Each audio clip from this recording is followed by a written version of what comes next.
Good morning and welcome to another episode of Rooted in God's Word, where we are studying through the Word of God to understand how it applies to our lives. We are in the book of Genesis. Today we are at Genesis chapter 11. We're going to cover all of chapter 11. This is episode number 21 of our study through the book of Genesis. So let's get into this today. In chapter 11, we're going to meet a person by the name of Abram, whose name later will be changed to Abraham. Now, Abraham would be the father of the nation of Israel. He will be the one who is given the promise of God that out of him a multitude will come out of. And so that's going to happen through Abraham, through his heirs.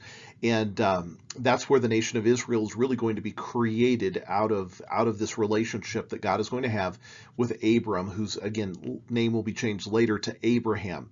Now, just a quick reminder again, we are 2,000 years into history, or 2,000 years from the time of creation by chapter 11 by the time we meet Abram. So there was 1,000 years between the time of creation to the time of Noah, and then there was 1,000 years between the time of Noah to the time of Abram.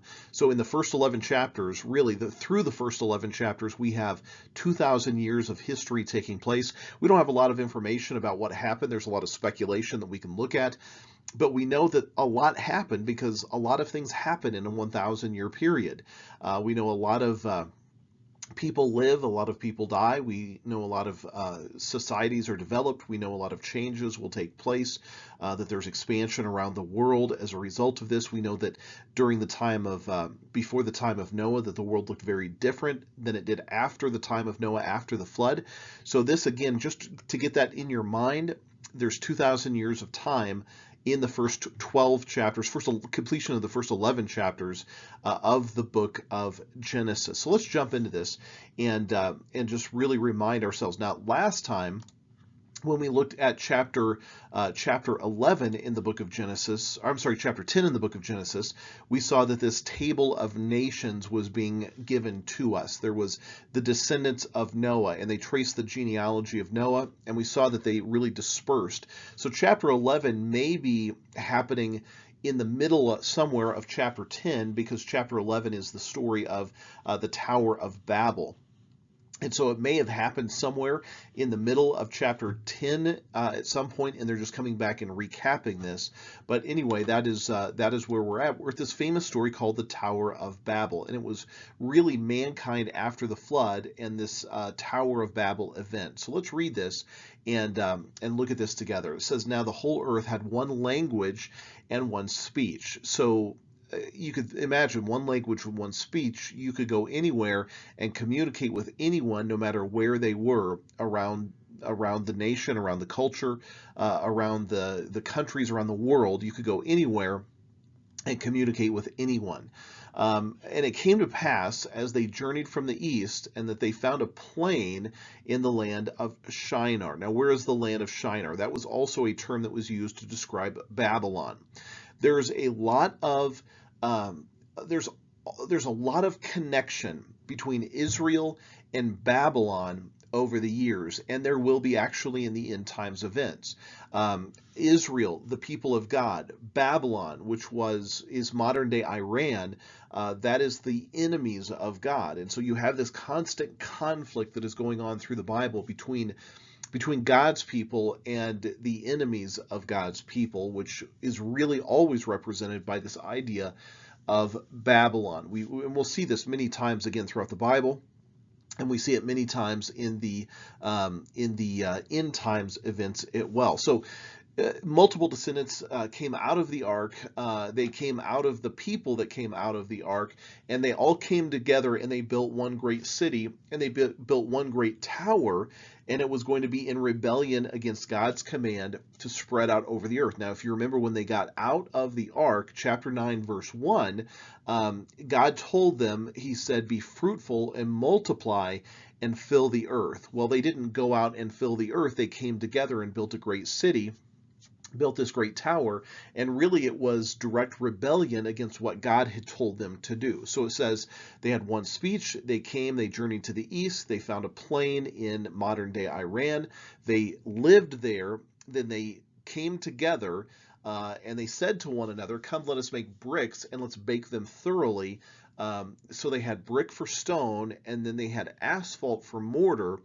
And they said, "Come, let us build ourselves a city and a tower whose top is in the heavens, and let us make a name for ourselves, lest we be scattered abroad over the face of the earth." Now, they came together and they had technology, the idea of technology of baking bricks and creating asphalt for mortar, and they wanted to build this this tower in order to reach the heavens. There's something about building a tower that shows how great mankind is, how we can come together, and how we can do something remarkable. Now, by the way, archaeology has revealed that this type of baking bricks that has been very common in ancient Babylon, and we have seen several different kinds of towers like the Tower of Babel that have built that are still actually standing around the world. So there is pictures, you can kind of get a picture of what that Tower of Babel really looked like.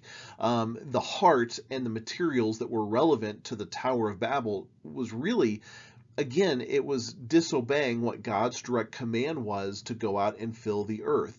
And it was a way to make a strong statement of self against God when they said, "Let us build for ourselves a city whose tower, whose tops is in the heavens." And that's what they meant it to be. They meant it to be a way to reach heaven, a way to be an observation point toward heaven. Now, it probably would not have gone all the way, like a modern day skyscraper, but the top of the tower would have become an observation point that they could have observed the heavens, that they could have easily looked more closely at the stars. Now, that's very common with a lot of occult practices, not only in that day, but even to our days today. So they wanted to build this tower. It happened in Babylon, which was about sea level, and they built it high enough so that they could be on the top of this tower and they could observe the heavens, which would be part of their pagan cultures that would have been created out of this. But again, all of this stood in opposition to what God had told them to do, which is to go out, scatter, and fill the earth and multiply. And they said, "No, we're going to come together and we're going to do it our way." Mankind has always been that way. When God gives a command and when he gives a statement, mankind always thinks, well, what can I do? How can I do it myself? I don't really want to follow what God says, so I want to do my own plan in my own way, in my own time. Well, God is going to come down and he's going to scatter them.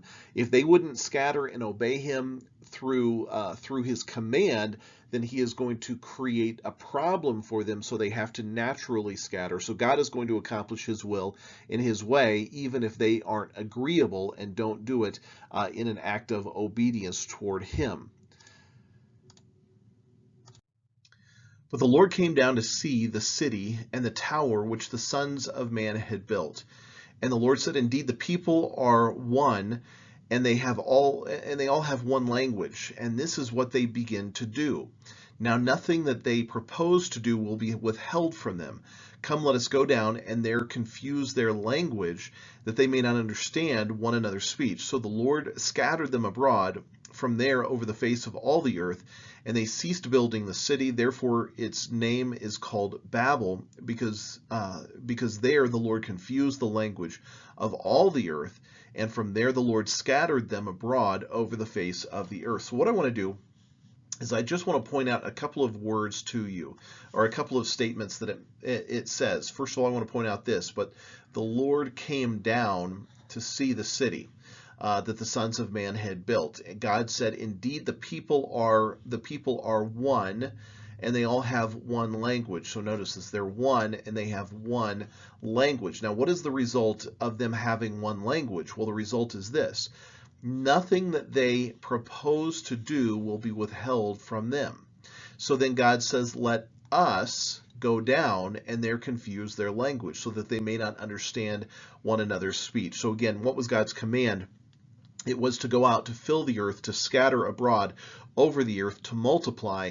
And they, in disobedience toward God, said, "No, we will do it our own way." So therefore God caused it to happen. If they won't willingly obey him, then they will be forced to obey him by God bringing consequences into their life that forces them to really respond to what his initial request was. Now, I want you to notice these things. First of all, the Lord came down. Now, many scholars believe that this very potentially theologically could have been Jesus at that time. It could have been the Lord Yeshua, Jesus, at the time when he came down. That is the similar language that is used when Jesus in the Gospels, when it talks about him coming down. Jesus came down to earth to be with the people. So the Lord came down to see the city that had been built. Another reference he says here, he says, "Come, let us go down." This is a Trinity reference in the Old Testament. There are many Trinity references in the Old Testament. There's one in the beginning of the book of Genesis. God talked about let us make man in our image. Well, those are all Trinitarian references. So who is us that comes down? We're talking about the Father, the Son, and the Spirit. So Jesus came down, and then there is a letting us go down. Let us, the Father, Son, and Spirit, go down, and let's deal with this problem that they are creating. Now, I want you to notice the phrase that it said here, that the people are one, and they all have one language. Now, again, what is the result of them being one? Well, the result of them being one is the fact that that nothing that they propose to do will be withheld from them. Now, what that literally means is this: it is the potential of fallen man is terrible and powerful when fallen man comes together. We have seen that. You look at the horrific accomplishments of evil by evil men in the 20th century.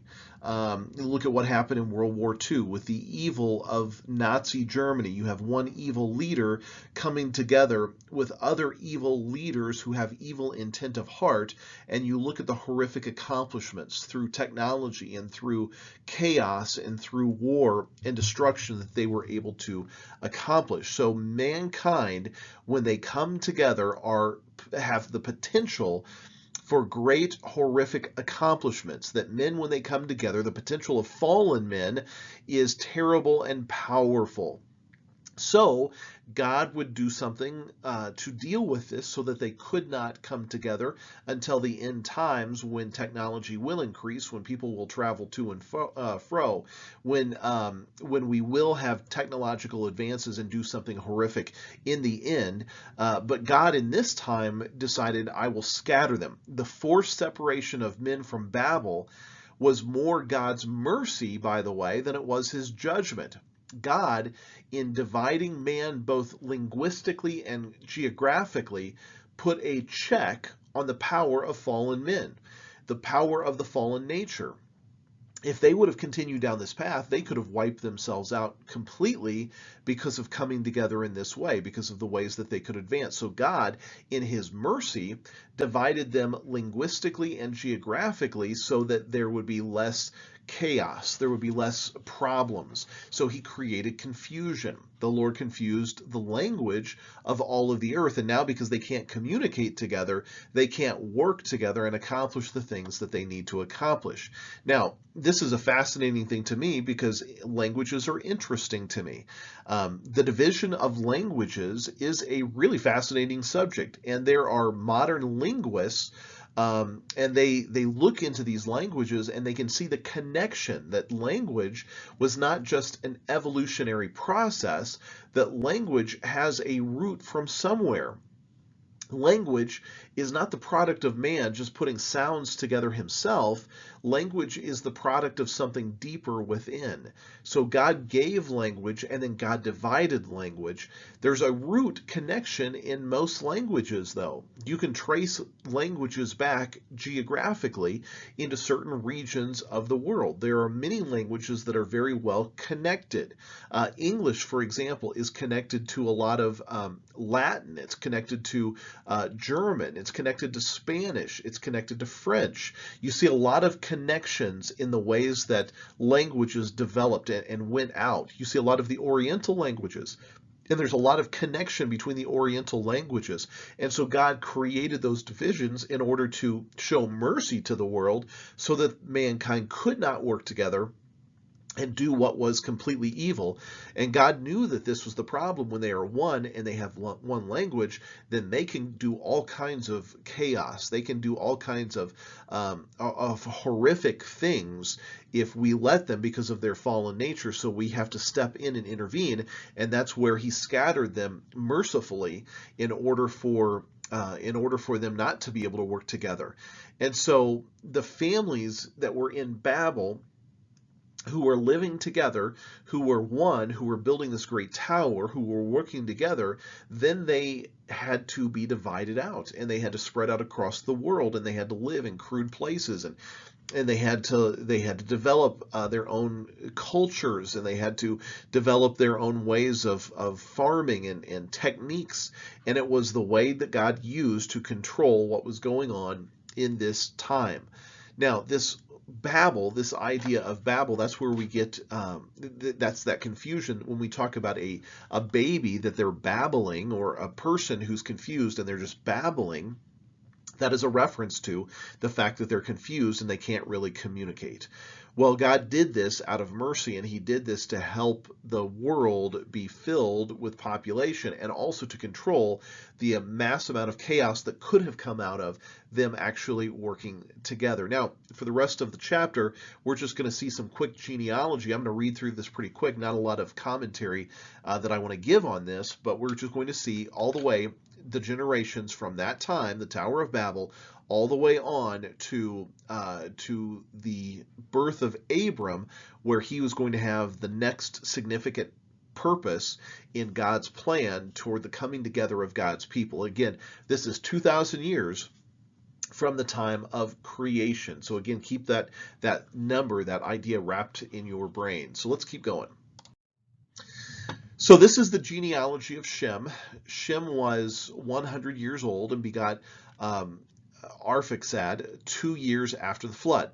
After he begot Arphaxad, Shem lived 500 years and begot sons and daughters. Arphaxad lived 35 years and begot Selah. After he begot Selah, Arphaxad lived 403 years and begot sons and daughters. Now, why are they living so much? Why are they living so long? And that is because the gene pool hasn't really been corrupted as of this point. It's still fairly pure, but it hasn't completely been corrupted.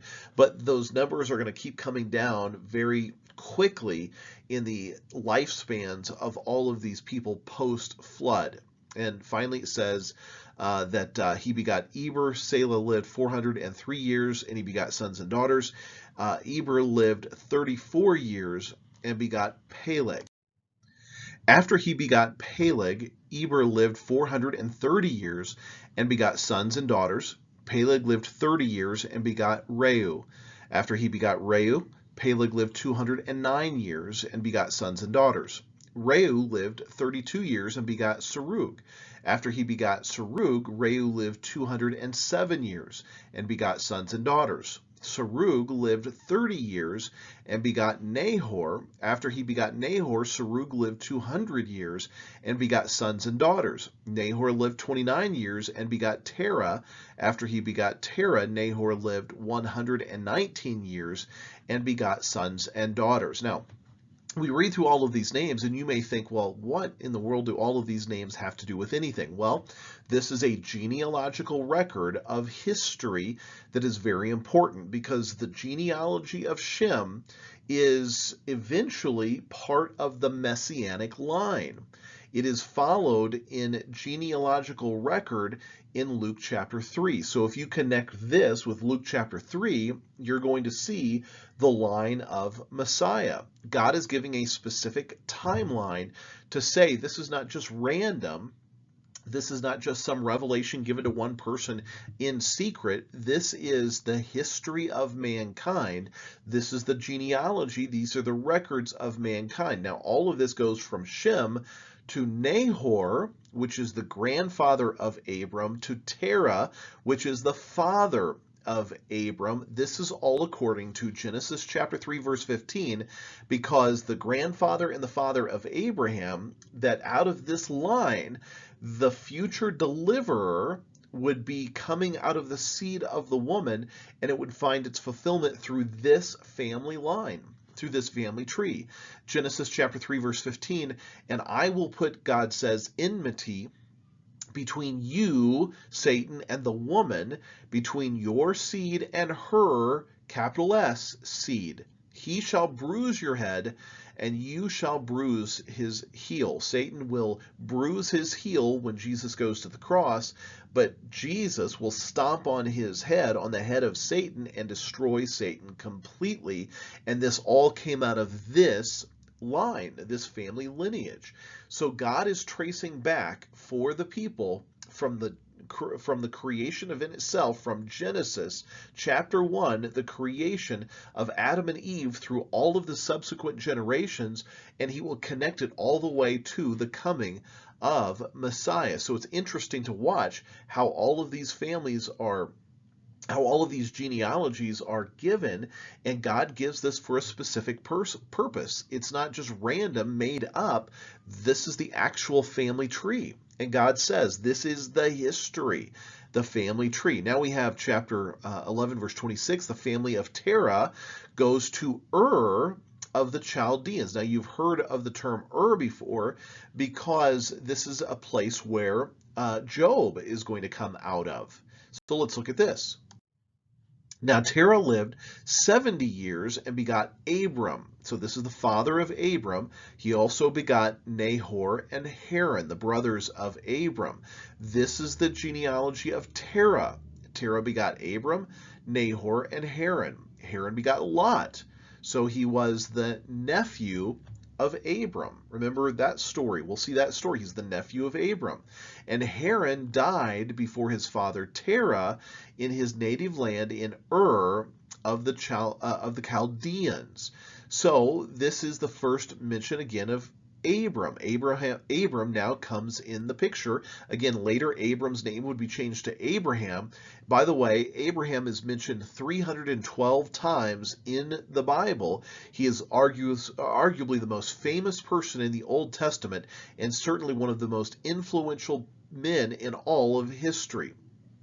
Again, this is covering 2,000 years of time, and it all comes down to Abram, who will be changed to Abraham. Now, Abram is unique in the way that he is going to be called later in the book of James, chapter 2, verse 23. He will actually be called the friend of God. He says, Abram, your friend forever. 2 Chronicles chapter 20 is going to say, Abraham, my friend. Isaiah 41:8 also references that. He talks about Abraham, my friend. All of these references are incredible because God had a very close connection with Abraham. Now we have the family of Abram and his brother Nahor. And here's what it says. Then Abram and Nahor took wives. The name of Abram's wife was Sarai, and the name of Nahor's wife was Milcah, the daughter of Haran, the father of Milcah, and the father of Ishkah. But Sarai was barren. She had no children. So we're going to see the problem. And the word, by the way, the word Sarai means contentious because she was barren, unable to bear children. So she was contentious. Names always meant something in the Bible. And Abram, his name means father. And so it must have been an awkward kind of embarrassment for Abram, whose name means father, to have to explain that, no, I don't actually have any children. But his lack of children will play an important role in God's plan of redemption as we move forward. Well, finally, let's look at the final verses. And Terah took his son Abram and his grandson Lot, the son of Haran, and his daughter-in-law Sarai, his son Abram's wife, and they went out from Ur of the Chaldeans to go to the land of Canaan. And they came to Haran and dwelt there. So the days of Terah were 205 years, and Terah died in Haran. So they left the place of Ur of the Chaldeans, which is the place where we know Job came out of, and they began the story of what is modern-day Israel in the land of Canaan. Ur of the Chaldeans, by the way, is most likely also Babylon. Again, it's coming back into play. But it is a place that God is going to call them out of to go to the land of Canaan, which is now modern-day Israel today. Now, Abram came from a family, by the way, of idol worshipers. Later, Abraham's grandson Jacob went back to Abram's relatives, and they were still worshiping idols. So we're going to see some family connections that are going to come up as we go through the rest of the book of Genesis. But when they got there, they got to the place when they got to the place of Haran, that is the place where they came to dwell. And Acts chapter 7 verses 2 through 4 makes it clear that the call of Genesis in chapter 12 came to Abram while he still lived in Ur. When he received the call from God, he was only halfway obedient, at least in just a couple of ways. First, he brought his father Terah and his nephew Lot with him. And the Lord called Abram out of your country with his family. So he didn't bring all of his family, just a little bit of his family. Second, Abram stopped, at least for a time, and dwelt in Haran, and not to where God had promised, and that was to the land that God would show him. That was chapter 12, verse 2. So we know that that he is following God's leading, but only half-heartedly following God's leading. But he'll eventually come to the place where he is fully following and fully surrendering God's leading at all. Half obedience is not what God is wanting in our hearts. He's wanting a heart of full obedience. Well, we're going to stop right there, and we'll pick it up in chapter 12, verse 1 next time, as we are following along in the life of Abram as we go forward, understanding the planning and the bringing up of God's people. Well, thanks for joining me, and I will see you back here next time. Have a wonderful day. God bless.